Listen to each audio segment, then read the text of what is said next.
Tere tulemast kõigile. See webinar toimub VOPi poolt, tegelikult meie VOPi projekt, mis see nädal füüsiliselt tegelikult planeeritud Viljandis, Viljandis, aga nüüd me tutvustame meie projekt tegelikult, mis on see nädalavahetus oli ettevalmistusprojekt, mis on meie kontserdid veebruaris toimuvad VOP ja Big Band Tartu ja koos meie kaks solistid, Allan Järve Eestist ja Eric Vloeimans Hollandist. Ja nüüd, kui meil see olukord on, me ei saa lihtsalt seda füüsilist teha, me mõtlesime tutvustame repertuaar, lasme solistid natuke rääkida ja kuidas me teeme edasi selline plaan, kas veebruaris toimub, seda me tänapäeva me ei tea ka, aga lihtsalt see kava, mis me nüüd ette valmistame, on tegelikult see kava hoiame, en kui veebruaris ei toimu, me peame tõstma see kava mingi teine pool lihtsalt. Mul on Toomas Big Band Tartus rääkinud ja siis see sõltub, mis toimub. Okay. So, Eric, I did a little welcome to everyone, and now I said we will talk in English. So, you said some nice things about me, or? Yes. So I said we don't do it in Dutch, so it's best thing is, yeah. So that everyone. This is about the program. What I told, we will. This weekend actually was the preparation weekend for the next time in February, but still till now we don't know if something happened in February, but we will keep the whole program, and when we must just watch what it is in 1 month from now, how things develop, but the whole project we keep. And we can do the same projects. Now we must just see. We make plan A and plan B. So we are happy to have here today Allan Järve, who is one of the, one of the first trumpet players from this generation who is very active at the moment in Estonia, and. We have Eric Vloeimans, and both will now introduce and tell something from what they do and what about repertoire and how they came to as a wind player, as a trumpet player or flugel player, to go into wind music and into the jazz, and so also what we can expect, what we are going when we are going to play together to perform. So. Actually, I want to ask Harry. Could you put the video or the YouTube from Allan Järve so that we can listen?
Järve.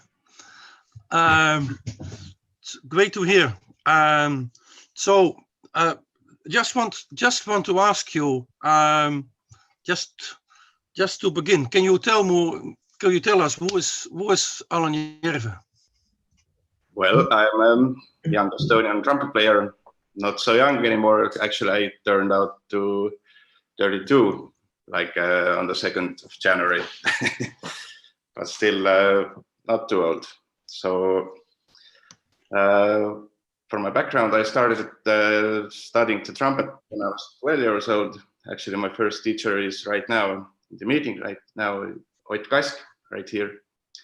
So he was my first teacher in Kuusalu's music school.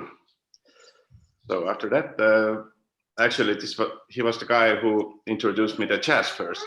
So we made a little, like a jazz combo bands back in the years. I don't know, what was it, like 15 years maybe back ago or something. So it was the time when I got into the jazz. So later, when I go to university, I majored in a jazz field and also did my master's in jazz in Music Academy in Estonia. And also I studied a little bit abroad in Helsinki with Tero Saarti. So nowadays, right now, I'm staying at home like you. Try not to be crazy over those crazy times. And mainly I work in jazz and commercial field in Estonia. So I have like many bands and projects going on, like Estonian Dream Big Band, like New Wind Jazz Orchestra, some older combos and pop stuff. And I have some kind of like studio works and TV shows and stuff like that going on. So I try to be active as possible. Also, I'm teaching in music school as well, in Kuusalu's music school, and now at koos. Do you have any possibilities to play nowadays, to perform, or? Well, this month is like empty, but something is like coming up for the next 2 months and up ahead. So, but we'll see what's actually, you know. Okay, and do you find some? Just I go a little bit beyond, but do you have some possibilities to find in internet to make some to play together or to do something? Did you experiment with that? Some like web concerts or stuff like that. Yeah. Well, I'm not really into this kind of stuff. We made a little, like a Christmas song with this New Wind Jazz Orchestra, which is Estonian band. But, everybody recorded their part at home and we mixed it together. But I don't know, it's still a little weird to play over the internet to the audience. Yeah, that's what we heard from many people that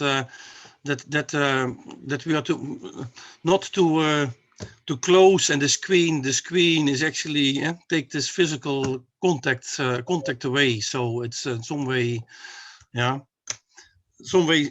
strange thing. But actually we are thrilled to have you in the project and to work together. I know we did it some years ago. We played already in Tapa and in Kuusalu. I think it's 5 years ago, but it's nice to have this time that we can continue and see how we can give and how we can share the two different styles. So actually, as WOP, what is a classical and wind music, and also but the steps nowadays is that every style actually we must implement in our ensembles.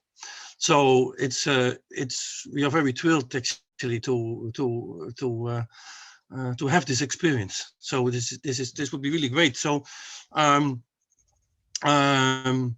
we can later, when someone has some questions to ask, not now straight, could be, but could later as well.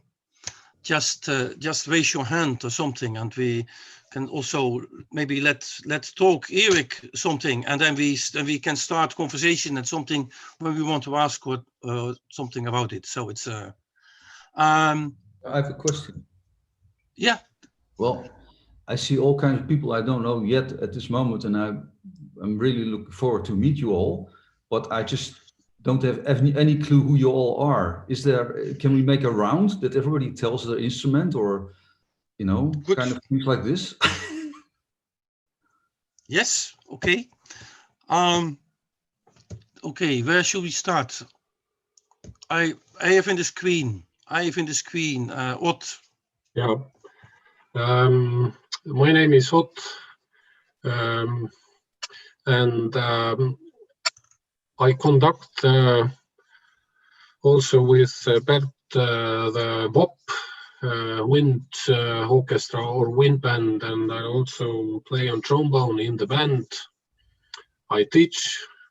I do arrangements for wind band mainly, and has written some original compositions also.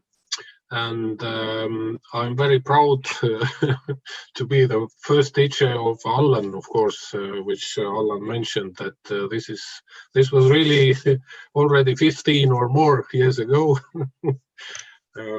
when we started together, and I'm very happy that Allan, and there are actually some more players who now play also jazz and classical music, and who started in this small jazz band 20 years ago.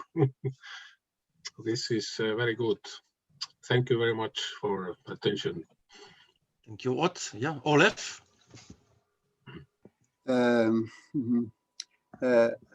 I am teacher music school in Kose.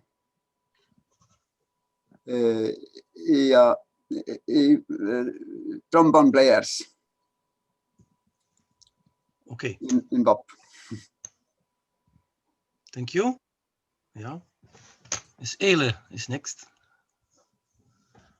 Hello, I'm flute player. Okay. Rina. I play trumpet, and I mainly teach wind instruments. Yeah, that's it, Okay. I guess. Okay. Thank you. Yeah, Anton. Hello, my name is Anton Kogan. I'm teaching wind and percussion instruments in music school, and have some projects like South Estonian Youth Big Band and one symphony orchestra where I'm conducting. That's all, I think. Okay. Thank you. Werner. Hello, my name is Werner. I am trumpet player and conductor small wind orchestra Avinurme. Okay, thank you. Thomas. Hi, I'm a saxophone player in Big Band Tartu, and also we wrote with Eric to find our repertoire for Big Band Tartu. And actually, yeah, that's 20 years old orchestra, which will have the second half of our concert. So we'll enjoy some Eric's choice of music, and we also take few of Estonian pieces. So it will be a nice bridge between VOP and Big Band Tartu. And I'm glad that also in this round there is 5 our players, so they will introduce themselves later. Thank you. Yes, now came in Riho. Riho. Hello, my name is Riho. I'm a clarinet player, sometimes also playing saxophone. I'm conducting at the moment two or three wind bands. That's all. Thank you, Riho. Gunnar. I'm from Tartu. I'm a trombone and euphonium player, almostly. I teach in music school and conducting my orchestra, wind orchestra. Tamme. Thank you. Aitäh. Nüüd now I go forward and I see some people from, I think from Big Band Tartu. I have no idea. Merks is here.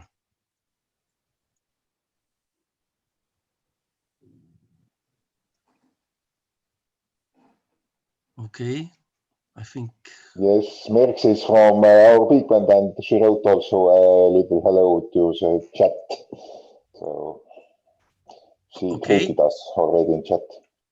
Okay, so then we go forward to Sirle. Hello, I'm Sirle. I'm from Tartu too, and I'm a hobby saxophone player. Just do it fun. Thank you. Daniel. Hello, I'm mostly a trombone player and I play second trombone in Big Band Tartu and I will be playing tuba in VOP. Daniel. And Emily. Hi, hello. I'll make it quick because I'm driving, but I'm studying in Eller Music School. I study saxophone, and in Big Band Tartu I play tenor saxophone. That's it. Okay, thank you very much. Welcome. Yeah. Okay, did I miss someone? Harry. Hello for everyone. I'm French horn player and a conductor in small village, Saue Music School, and I conducting also Harju County Youth Band too. Thanks. Okay, thank you, Harry. I shall also give small introduction for myself for the people who don't know me from Big Band Tartu. So I am Bert Langeler and I am also daily teaching music schools in Viljandis and Turva and Vugma, and do as well the wind orchestras, and I'm freelance teaching in the Viljandis Culture Academy, and I'm the regular conductor from VOP, from the Vabariikliku orkestri, de juhtide Puhkpilliorkestri.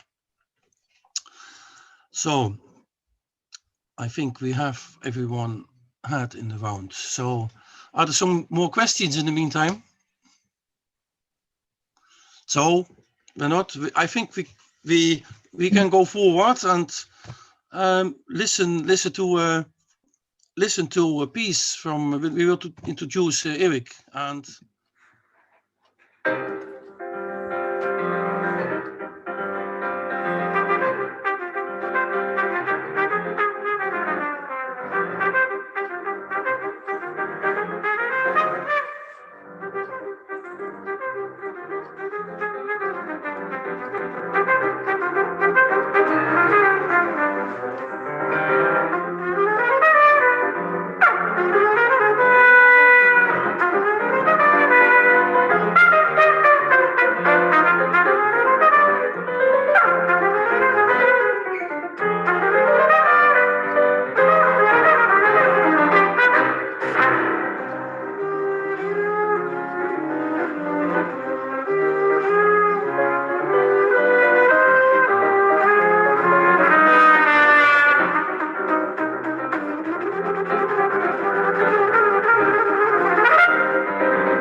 Thank you, Eric, and thank you. So,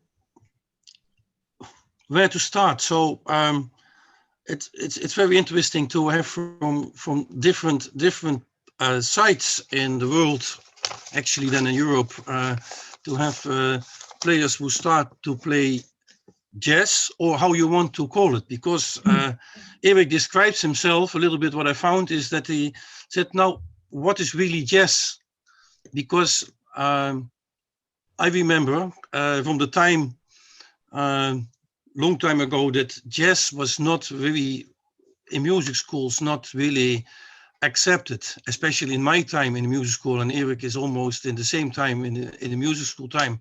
There was, the classical was actually the main point, and then it started to develop, and so he has made his own development, and he describes his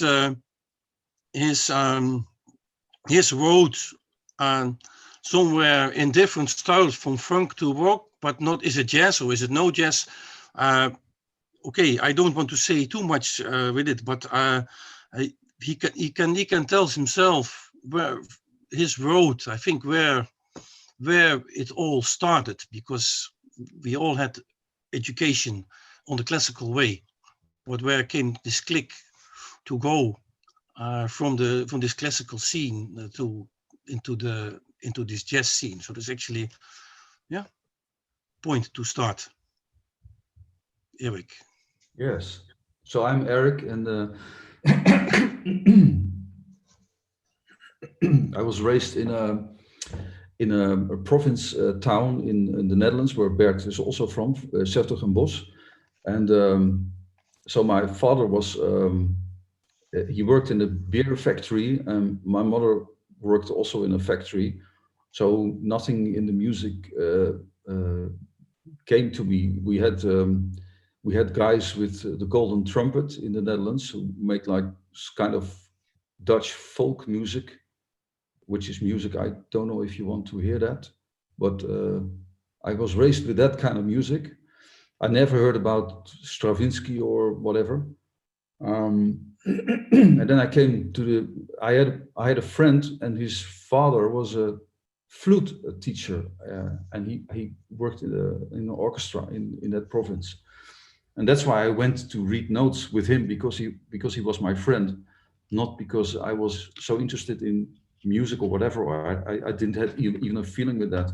So I came to the school to learn to read, how to read notes, and then well, you could choose an instrument, and I was always like interested in brass, so I was always interested in trombone and trumpet, and at that moment my love felt for the trumpet. Then I got like classical, normal. I mean, you cannot even say it's classical, because it's just learning an instrument, and learning an instrument is for all.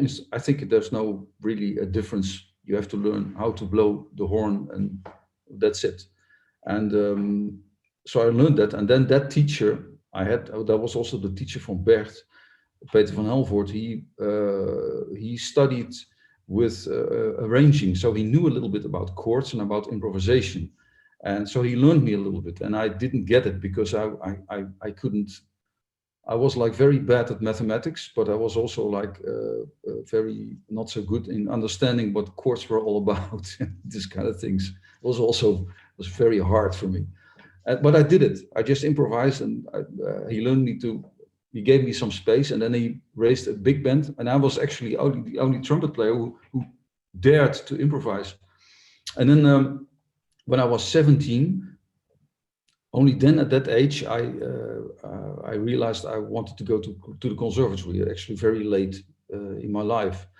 And I went to Rotterdam to the conservatory, and that's where I heard for the first time in the morning, in a class de Vries, I heard for the first time Le Sacre du Printemps from Stravinsky, and I thought I almost got a heart attack. You know, it was just so strange and weird and ugly and all that, but I knew there was something in that music that was valuable, so I should understand. So I bought a record and played it after a month again, played it again, and this is just like like learning how to eat some olives were also dirty, but if you start eating little piece by piece, then in a certain moment you like olives. That happened to me. Tomatoes as well, but that's not so interesting anymore. And Rotterdam, the conservatory in Rotterdam was a very open conservatory. So he had classical music, but also the guys in the jazz were there. And the department of the jazz was very open, and that was something what was not in the Netherlands yet. You had the big band, and then there was at that time Michael and Randy Brecker, the Brecker brothers, were very popular with skunk funk and strap hanging and very technical funk music. And there was one teacher to teach that. There was one teacher who was very interested in odd meters. So you'd learn how to play an 11/4 and 13/8 and that kind of things. And there was another teacher who was really the jazz teacher. He called himself that he had the American blood in his body. And that was Kay Slinger, really American bebop jazz. And then there was a guy who was very, Jan Lauwers Hartong, and he went to Cuba to do a lot with that kind of music and to improvise with that kind of music. So I was raised in music then at the conservatory. Well, it was very interesting time because it was the vision was very wide. But still, so I did the conservatory, and then I had my experience on the conservatory, and at the same time I did everything what somebody does in that world. I played from weddings till parties till everything you just do. And then I came from the conservatory, and I studied for half a year in New York, and I came back, and because I didn't have enough gigs like in what I wanted to do, I played in a Glenn Miller band just to make my money, and in the rest I played with people, and they played really in the jazz world. And a lot of those people wrote their own pieces, and at a certain moment I got an offer to make a record, and I just didn't know actually what to do. And then one guy from the board, he called me and said, yeah, Eric, okay, you can make this record, but it has to be a little bit nice music, you know, what people like, a little bit not too difficult, a little bit, you know, a little bit swing and, you know, 60s. And I said, yeah. And then the moment I hung up the phone, actually, I thought, what is this? I tell you this because this was a very important moment in my life. And the more I thought about it, the more angry I got. So there's an organization who has the money. They want a record, to make a record with you, but it has to be very commercial. And I thought, what do I want actually? And then I thought, what do I want? Who am I? I thought, yeah, people who I really admire in my atmosphere were always the people who wrote their own music. And at that time, Kenny Wheeler was very, very important. Do you know him, Allan? Of course, huh? Woody Shaw, and you know, also the American guys. But then I thought they want to let me make a record. They pay for it, and they want a sort of an elevator music record. So I was angry and insulted. And at a certain moment, the boss, the highest boss, called, because I didn't call them back anymore. And the highest boss called me at a certain moment, and she said, Eric, why don't you call me back? So I don't want to make this record. And there was all kind of a misunderstanding. She said, but can I do what I want? Yeah, you can do whatever you want. Okay. So I had a band, and then I started actually somehow. This was in June, and then I had a problem because I didn't have really repertoire, and then I started writing in the summer, and in the summer I wrote the whole record, and then I thought, wow, this is beginner's luck, you know. You think, okay, this happened to me once and now, but I did it now for many years already. I made every 1.5 year a record, and I wrote like 70% of the music myself. and the music changed. The music changed because I was really into jazz when I came from the conservatory. And what you saw with Juan Pablo Dobal, he is, I think he's one of the finest piano players from the country, but he's from Argentina, and he's also a very good improviser. But he takes his roots from that country with him. That's what we all do. And I was very impressed by his playing. But I noticed if I play with him, there is something what happens to me as well, which comes to that atmosphere as him. So, but I just don't know how to call it anymore. Yes, I do improvise, but there are so many people who improvise in the world. And I mean, in the classical music, the musicians at the time of Bach, they improvised, only they forgot that they could do it because the composers start to write so many notes. So I know very good classical players, and they're so afraid of playing one note who is not in front of them on the paper. And I think that's wow. And I started to think about music, and I work also with a flamenco guitar player, and I have now a band with an accordion player from Belgium and a cellist from Germany. And all those people are very wide in their perspective of music, interested in classical music, interested in jazz music, interested in folklore music, interesting how you can develop the chords and how to improvise with them. What can you make? So I consider my music, which is actually, I cannot label it, and I maybe if other people want to label it as jazz or whatever, it's fine with me. But I feel so limited because when I say, oh, it is jazz music, I place myself in a perspective of how music should sound. And I want to be with an open vision. I want to play music and be influenced with whom I play with.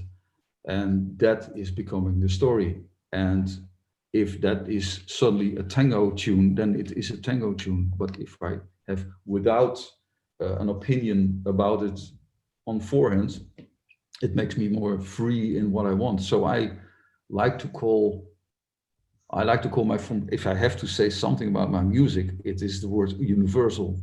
And I improvise and I get it from there to there, out of the pop music, out of there. So that's a little bit what I can tell you, I guess. Is that something? Yeah. I think it's a lot. We are I think all overwhelmed what you tell. Yeah, how I have to the tell you, road is going. But I have to tell you something, because my father worked in a brewery, the Heineken, and it was a Heineken van Varen, Heineken brass band van Varen, and this was in Den Bosch as well. And I was in that band, in that wind orchestra. And I learned, I played the flugelhorn, and that's where I learned really how to play the notes. And nowadays I write more my music, and I'm more invited by projects, which is with you as well, with big bands, with wind orchestras, with classical orchestras. So my music is arranged as well for more possibilities with bigger ensembles. So I feel very well in there is also one YouTube fragment of the Navy, of the orchestra of the Navy. I don't know if you took that with you or you want to. Yes, it's also a thing. We will listen to it. Yeah.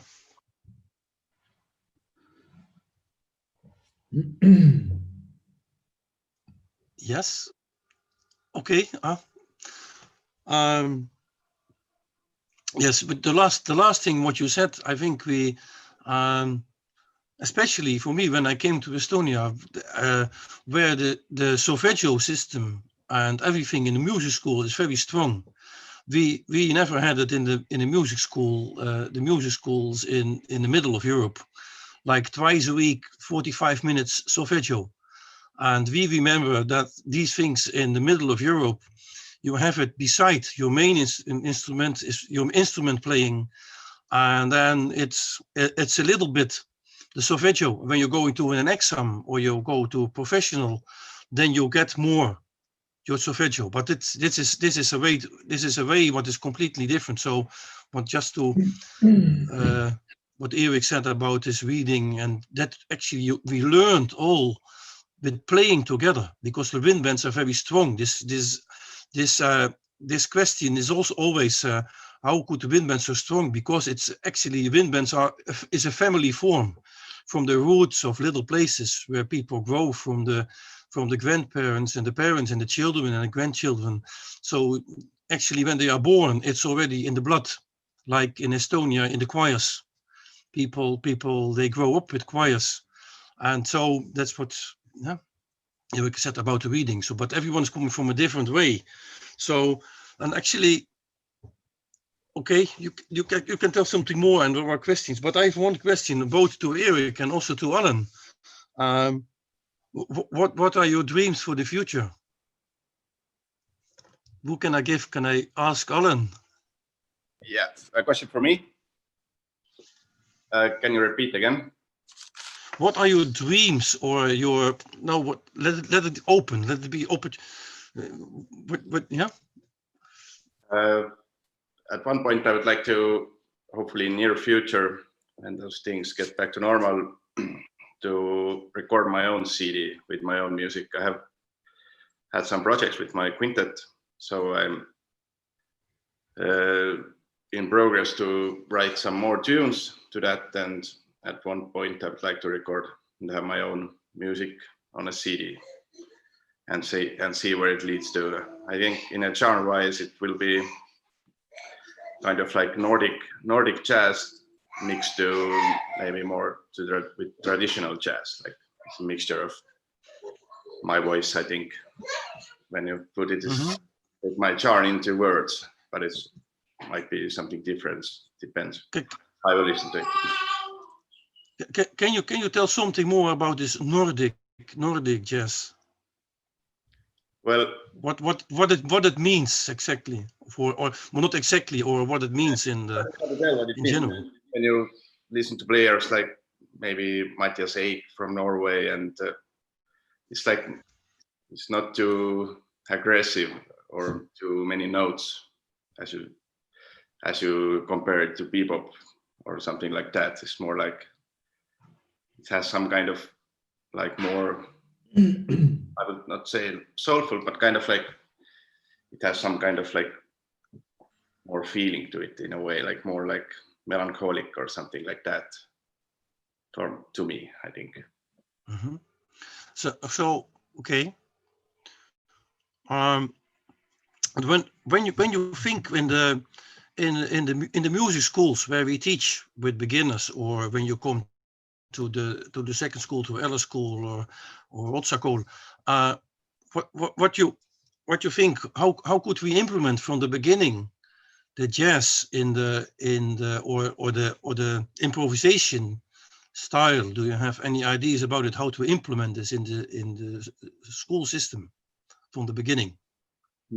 I think those things are getting better every year, right? Already, like more young people are known to listen to jazz, and also like the programs have been more. I mean, every music school is no more open to the jazz as well. Like even when I also teach my own students, I mainly do classical stuff, but I also implement some easier jazz pieces to the repertoire, and I give them some kind of recordings to listen to and to get more variety in their spectrum or something.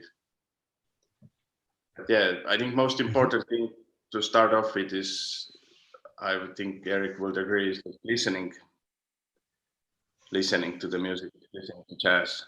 I think it's like learning a language. Like you have to listen a lot. Like I think it's the main focus at first. Well, of course, not at first. It's all the time very important thing. But just to get the sound to your ears, So that's, I would like to say something about, because this Nordic jazz, what you talked about, that's also there was the Kenny Wheeler thing. There was the Keith Jarrett thing, the John Balke thing, and for people who don't know this music, they improvise, but it's a kind of I don't know. It sounds very often a little bit until something between classical, folklore, and improvisation, and it's a kind of a Scandinavian German thing, I would say. It's the music label ECM. If you never heard about it, it's Manfred Eicher who made a whole thing in the world, and the people from there,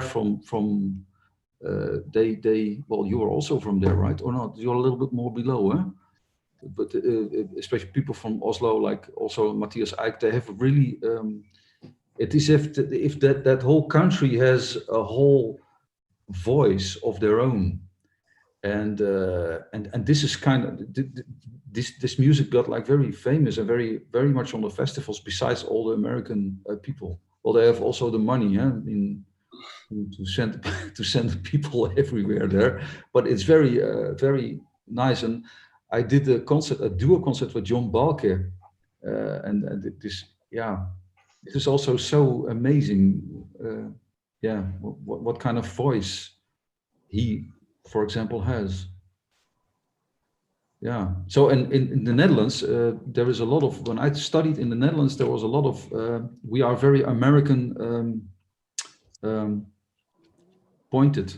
And I was for a while as well, but this music scene of the other kind of melodies was very interesting for me. More interesting, actually. I had to say that.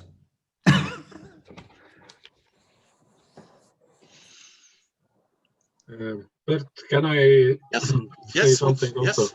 Yes. I'm very happy that we hope we can implement this project anyway, that we can meet with Eric, because I listened to your compositions, and now what you talked, this is somehow I feel the same patterns here. I have also written mostly arrangements, or let's say compositions, based on actually folklore roots, and somehow maybe at first instinctively they are also somehow in between something. They are not academic classical line. They are also not jazz music pieces like I don't know, Puhutuul or Kuusalu pulmamarss, or etc. And I feel the same, or somehow it's so good to hear this kind of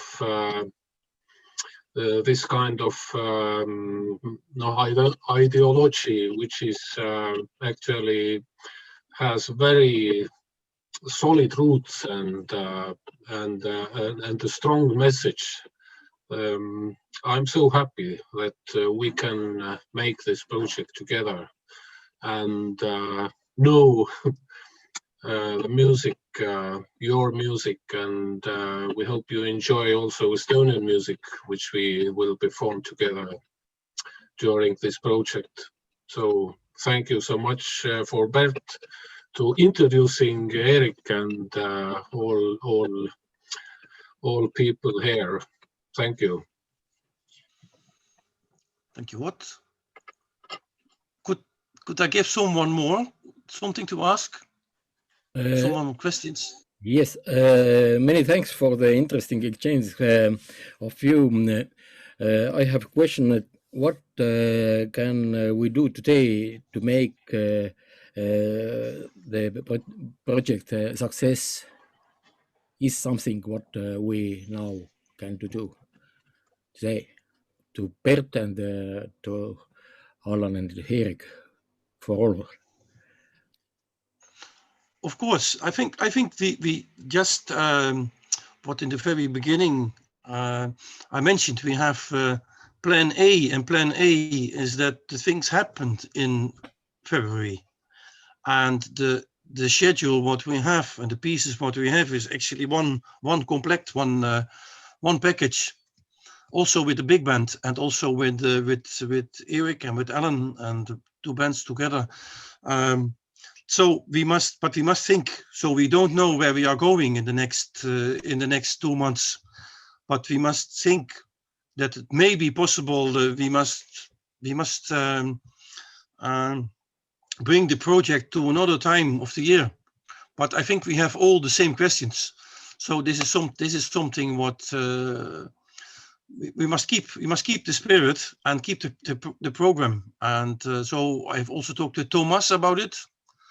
And actually we are on the same line, and just we must see how things develop. And of course we must make plans. That's the thing what gives hope in the future. And then when things change in the last moment, we know all that we must be very clear as well when it is not possible immediately to do that. How that we take the whole project to another time. So that's actually the idea. Yeah, but this was your question, Harry. Thank you. Okay.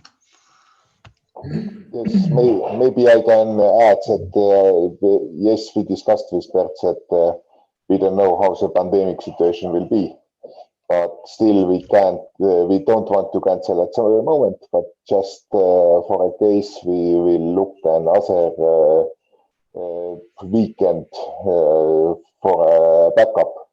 So we'd like to play this program very much. And as long we all should look into our parts, listen recordings, and then we can get the feeling, because material is really wonderful. But it's also a tricky one. So there is a lot to also ourselves, even we can't for example, but as big band also at the moment we can rehearse only half band together. So it will be tricky, but we will succeed and have a nice program with you. Thank you, Thomas. I think with VOP we have the same, and it's a little bit different from the big band, because VOP is only coming together as project orchestra, and the weekend what we had planned now was actually the introduction weekend kind of music as well, because we are going to play some music what we normally not do in the same style, new meters, new rhythms, and but we are very hopeful that things will work. And I think in the beginning we will send all these recordings and the parts, and people can just practice their own parts also with listening to the CDs and use the YouTubes and listen to the performances and try to get familiar with the style. Like Allan already told, it's like learning a new language what you're doing. So it's not completely new for us all, because some people are dealing with it. But coming from the traditional way of playing, we must just turn the button and think also in another way. But this is a very great experience for us all to have that. So it's I don't know if Eric can tell in a little bit about his experience when he starts the first times to do with wind band, from his style to wind band, because you came out and maybe some years you quit completely at all to play in this traditional wind bands. But when it came, how went this when you had the first contacts with a traditional band and then playing your music? How developed this? Maybe you have something to say about it. Yeah. I remember the first time there was the wind band of the post office in the Netherlands, and they asked me to play with them, and I have a very good friend who is an arranger, and I think he arranged also a few pieces I sent to you, and his name is Martin Fonse. So he went with my music to arrange this for the band, and I thought, wow. And well, it depends on the writer, and well, the people were very happy to play my music, and it was kind of different because you need a good rhythm section to do things, and that's what people most of the time not used to be. And well, if the band is good and the people are motivated, it is so nice. I mean, a good wind band is. You see, the wind bands are not that popular as symphony orchestras. So I did with the Marinierskapel, who is like the highest, it's sort of the Concertgebouw orchestra, but then with wind instruments. And I was in a Concertgebouw. I invited them when I had a Siri in the building. And then there were some rumors behind when the concert was over. Well, okay, now we've had that. Let now the symphony orchestra come back, you know, which was rather an insult. I think they never say this with violence or something, and I, you know, so I couldn't understand it, and so I tried to do everything to promote that world. And I was one time I was in the northern part of the country, and the people didn't play so well. I gave a workshop. And there was something that they played my music, and the conductor was very enthusiastic about my music. But there was also one person in the orchestra who was against my music, who was really against me. And you feel that energy, and I mean, you stand there in front of the orchestra, you play. How do you say? You play the best you can. And then, you know, you don't get that energy. You know, that's a disaster then, you know. I had that also actually with an orchestra, the Residentie Orchestra from The Hague, a professional orchestra. And then the first violin player, he was a Russian guy, and he looked at me, you know, if you are like piece of shit or something. I don't know. You are there, and then because I am jazz, and that's ununderstandable for them, or they think it's shit music or whatever. And then I played. Actually, always when I play with orchestras, I don't like to stand with my back to the orchestras, because then during rehearsal I always stand next to the conductor and play towards the orchestra. And you don't want to play high G's or whatever in the face of the clarinet players. That's what I never do. So when I play high or loud, just put a little bit away or a little bit, you know, but at least people can hear. I want the people are part of my music with me. You want to embrace everybody, and you want an embrace back from everybody to make a very good connection in music. And then this guy, I was playing very soft. I mean, I can play very soft, and I did that. And I was not playing in the ears of the violin player. He was here, I played here. And this guy said to me, "Sir," you know, like with this tone, "Sir," like with the nose in the air. He said, "Yes, are you going to play during the concert? Are you going to play like this as well?" So no, I turned around. "Okay, would you please turn around then now as well?" You know, it's you know, I can deal with it because, but this guy was really like watching like this all the time, and I was very happy that at the end, but when the people see or when they feel you can play and it's not really bullshit what you do, I won his heart actually, because at the final, at the concert, he smiled even at me. But sometimes it's difficult, as if you are sometimes an alien on another planet. And I think it's just notes, it's just music, and it's just notes. Only I place maybe the notes in a different perspective, but it's still notes, music, and there's only good or bad music to my ears.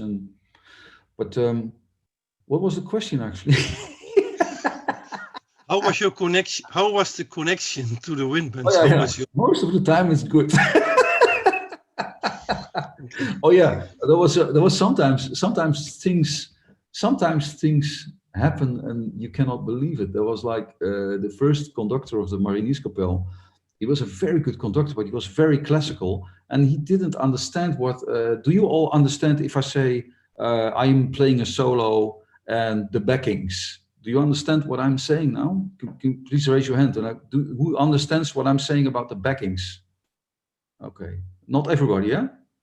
The backings is that if there is a tempo and then instrument pop pop pop pop to support the soloist.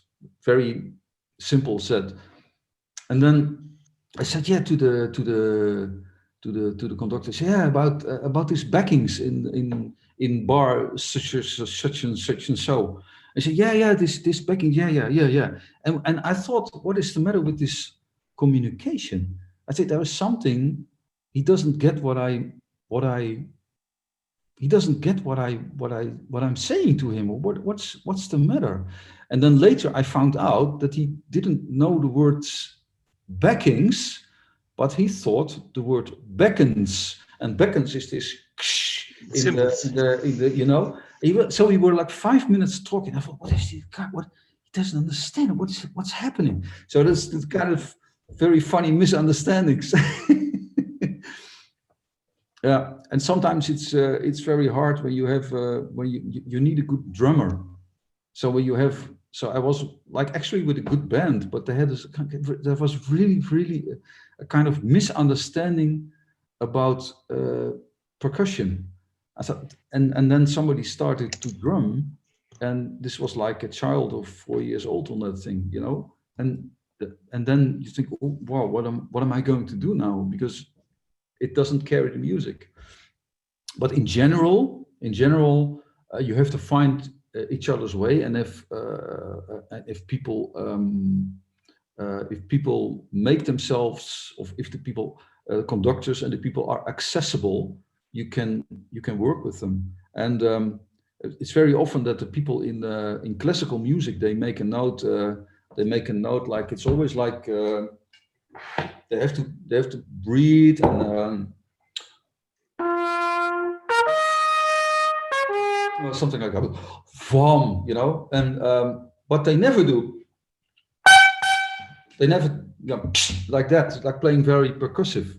So I'm going instead of the orchestra, and then try to pick those classical players, and I play everything for them to inspire them.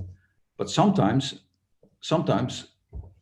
and this was actually with the Jubilee concert of the Heineken fanfare. I didn't tell you, Bert, that those people were. I don't know. That there was a fight in the board, and the people were all unhappy, and but you an atmosphere like that, and people were even not motivated to rehearse or to really to work for their 60 years of Heineken fanfare. So I came there and I explained, and even the conductor quit because he went away with a fight, and then I really played for the trumpets like this kind of thing, breathe and like this, and they didn't want to do it. They just didn't do it. So they were not accessible for the music and for what I had to tell, and that happens as well. So and this is actually, it's not that the people are, it's more important that the people are accessible and that they are with their heart in the music and they want to play together. And you have a better time when the people are not really good, then the people who are really good and they just don't want it, or they are too arrogant, or so they know how to sound everything, and that's what you had as well. And I had also with a very, very, very good wind orchestra. I had an orchestra. I was in front, like as a soloist. So I was in front as a soloist, and the whole orchestra. This was in the army. So the orchestra. So this conductor has a, what is an aanstelling, Bert? An aanstelling? Who has a job? Job, yeah. Who has a job for so many years. And this guy signed it for 5 years. So he's there for 5 years. And the whole band hated this conductor. They hated him. But it was vice versa. So this guy hated the orchestra as well. And then we get very, very, very strange situations. Yeah. It's nice. Yeah. It's nice to hear about styles and about everything is about communication and about language and about accepting these things. So, and when new styles are coming, for some people it's something new that they cannot really place it already, and yeah, it brings new experience. And what you say, accessible, when people are open-minded, you come also always to the next step. And I think this is something what is also the idea in this project to do, that we mix traditions. I don't say old styles, but traditions, because traditions develop always when we are open, and we must not close our eyes for new ways to go, and always honor what is there and what is good work, but always add something new. What gives the young generations, but also people like old people like me, yes, and maybe more people who have more experiences. Who want, yeah, we must go forward. We must think what is nowadays, and this connects with what is already there. So, yeah. I have a question for Allan. Is that possible? Yeah, of course. Okay, because I'm very, what we told about the Norwegian and the Nordic music, etc. And you talk now, and where Bert said something about the choirs in Estonia, that they're very good and that everybody has it in the blood. And so is there something in the music and your music what you it's maybe a strange question because you are what you are and you were born there, so you are you are that. But is there something what you can tell about that? What maybe you do with that influence? Do you do something with? Because I talk about Matthias Eick, but I mean, yeah.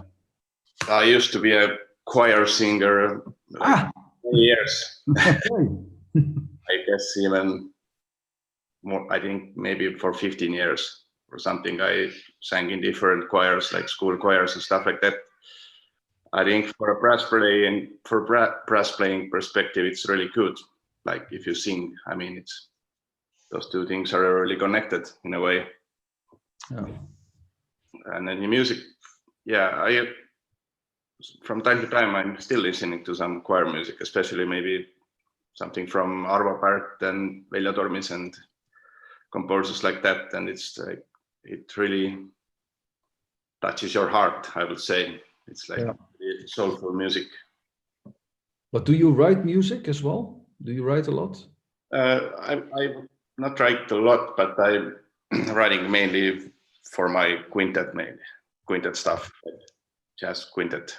Or but do you notice then? Do you notice like consciously that you do something with your youth? What you do with what you did with the choirs? Not sure if I think it. I'm not. It might be unconscious thing, rather.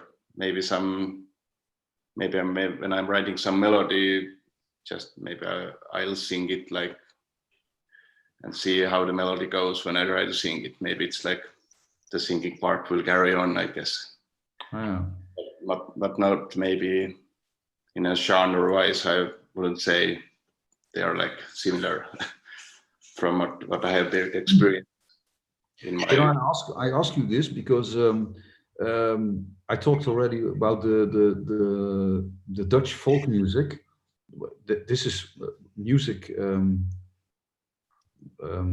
It's not of really a high cultural level. So I'm and I cannot point to your country because I don't know it, but I know it from Norway, and I know from melodies that people play, that it is that you hear immediately, oh, somebody is from that country. Oh yeah, this is folklore from this kind of country, and they use it, and they grew up with this. So that was actually a little bit more, maybe is there somebody else who does really something else with really Estonia, where I can recognize, is that the voice of music of your country? Can somebody point to that? Or maybe a hard question. Yeah, I very much liked what Allan said about choir singing and also choir music. And actually, that's why we also choose this Sarve lugu. Maybe you remember from my email. Yeah. That's something which is what you asked. That's Estonian music, and also that's Estonian style of arranging this one, because it's done from Dennis Kõrvits. And I can't remember exactly what VOPi is playing, but Ott Kask is also one of those guys who is very well showing how music could sound. Yeah. So maybe we could find even discuss it further and even have some points. And also about this Tormis playing. We have another band here called Tartu Sax Choir, so saxophone choir, and most of our saxophone players listening here are also playing there. And we played a lot of choir music, even from song festival repertoire, about also Tormis, and actually that's something you should hear, and you should take even few pieces playing just saxophones to get you the touch of Tormis. But you know already, Tormis maybe less. There are a lot of nice music to listen. If you have something, if somebody has a few links to inspire me of this choir music, I'm very interested to hear that. What kind of music this is? Can make a choice of links for you. Yes, Allan, please suggest you something for Eric. Yes.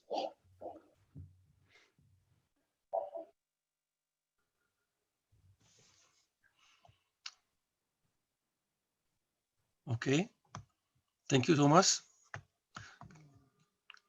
Does someone have some question more?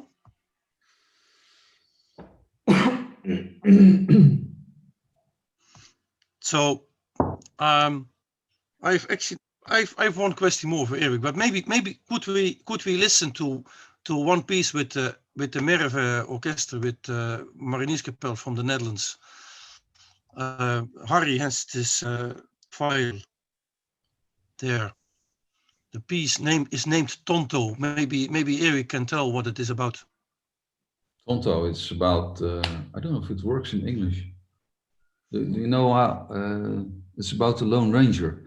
I was in and the Lone Ranger had always like an Indian, and but the Indian was Tonto, and the Indian, or the cowboy Lone Ranger called him Tonto.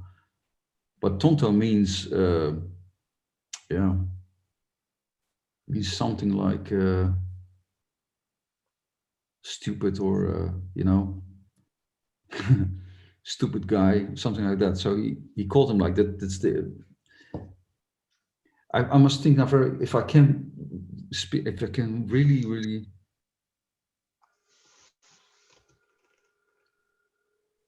Oh yeah. So everything what he said tonto. So tonto, you stupid, you do this, or you stupid, you do that. And then he said, and then this Indian said always back to him, always. He said, yeah, he was always driving behind him, and he said always, yes, Kimosabe, yes, Kimosabe. And this cowboy never asked the Indian what Kimosabe meant. So he continued. Then, yes, Kimosabe, I can use you stupid, you do this, you do that. And then this this Lone Ranger was retired, and this was in on the New York Times. There was a Gary Larson, who was a very famous cartoon maker, and he had such a cartoon. And then the Lone Ranger was retired, and he was in front of his range, and his horse was there, and he was reading a book, and this book was obvious about Indian language. So he was like reading there, doing nothing for the rest, and then suddenly he was very agitated. And he was like, what? And then suddenly he knew that he said tonto, that he said, oh, you tonto, you do this. And then yes, Kimosabe meant yes. Now, wait a minute. I cannot find the English word. Yes, you, yes, horse ass, something like that. So he called him always back horse of an ass, and he never understood it. It's a very funny story, but I cannot tell it very well at this moment. Okay. So let's listen. Let's listen.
actually, I think I've one last question to Eric. Very impressive. What do you have dreams and goals or something? What is somewhere where to go the next 30 years? Because you are still young. I'm 35 years old, so I have enough time. Yeah, you're 35 years old, of course. I know.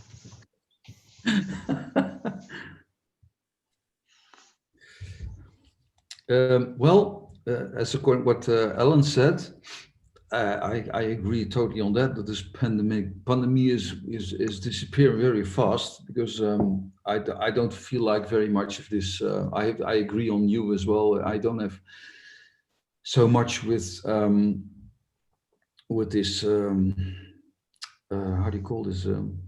These things on the internet. You have a concert in an empty hall, and then for people on the internet, you just need an audience. You just need a connection with your audience, and it's no fun without that. And yeah, for the rest, I mean, I'm in a position that I can play the music I want, and so yeah. And I have audience. I have, yeah. I don't. If it's bigger, it's always it's always better. Let's say so. It might grow a little bit more, and more. But for the rest, I play the music, and well, to tell you, excuse me. I'm writing the music now for two things. There is a nature movie in the Netherlands. It was very famous in the Netherlands, and I cooperated as a trumpet player for this movie. And a few years later, they make music about the harbor of Rotterdam with the animals who live there, and they asked me to do the whole music score. And they want to do it totally different. So I'm going to do it with a cello player and a very inventive drummer. And that's my happiness, actually.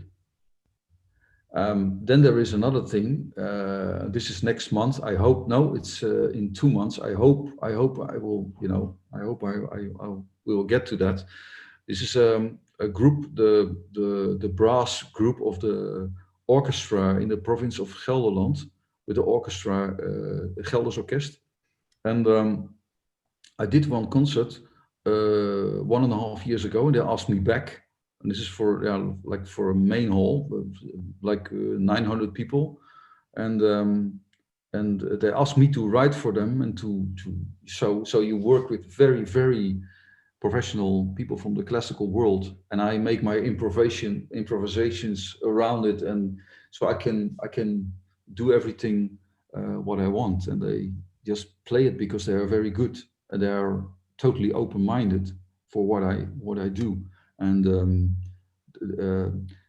that's what I like, and they're to do that and to arrange it and to go to people, because I'm not a very experienced arranger. I started like a few years ago for the Holland Baroque Orchestra, where I did 2 albums with them, and I'm to be busy with that, to be able to work with that kind of material, to be able to work to prepare everything. The preparation is already so much fun. So I can say it's not what is your success is. You can say, okay, I can say, okay, that's my goal, or whatever, or then I'm happy. But that's not it. The goal is only an ego thing. It's only enjoying the road to whatever.